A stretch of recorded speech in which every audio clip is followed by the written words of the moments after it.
Sir, पहले e rickshaw एक किफायती और इको फ्रेंडली परिवहन का माध्यम माना जाता था, लेकिन आज बिना निगरानी के चलते ये ज्यादातर दिल्ली और देश की सड़कों पर अराजकता फैलाते हुए नजर आते हैं। सर, जहां ऑटोज और टैक्सीज के लेकर बहुत सख्त नियम है, वहीं ई रिक्शा धड़ल्ले से बिना किसी नियंत्रण के, बिना किसी जवाबदेही के चले जा रहे हैं। सर, दिल्ली के किसी भी मेट्रो स्टेशन के बाहर देख लीजिए, दिल्ली के किसी भी मार्केट के बाहर देख लीजिए, सैकड़ों की संख्या में ई रिक्शा सड़कों के ऊपर खड़े होकर जाम लगाते हुए दिखेंगे।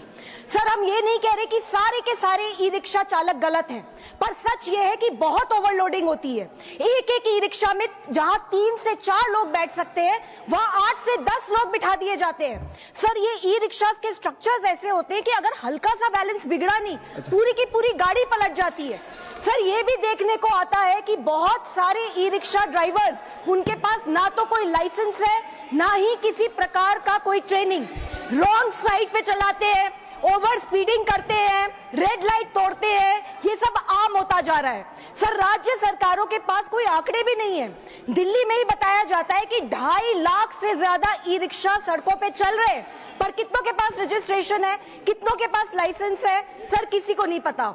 सर, 1 महीने पहले एक 10 साल की बच्ची की दिल्ली में मौत हुई क्योंकि एक तेज रफ्तार ई रिक्शा आकर उसे टकरा गई।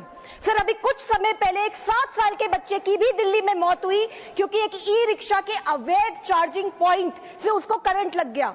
सर, इस तरीके के इंसिडेंट्स बढ़ते चले जा रहे हैं। राज्य सरकारों को चाहिए कि सबसे पहले ई रिक्शा की संख्या को सीमित करें।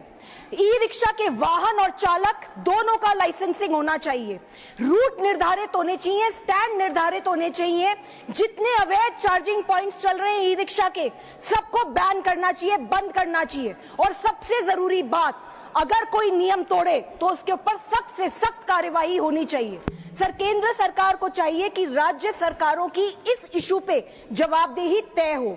सर, हमें सुविधा चाहिए लेकिन सिस्टम के साथ, हमें रफ्तार भी चाहिए लेकिन जिम्मेदारी के साथ, और सबसे बड़ी बात सर, हमें प्रगति चाहिए लेकिन किसी की जिंदगी की कीमत पे नहीं। जय हिंद। धन्यवाद।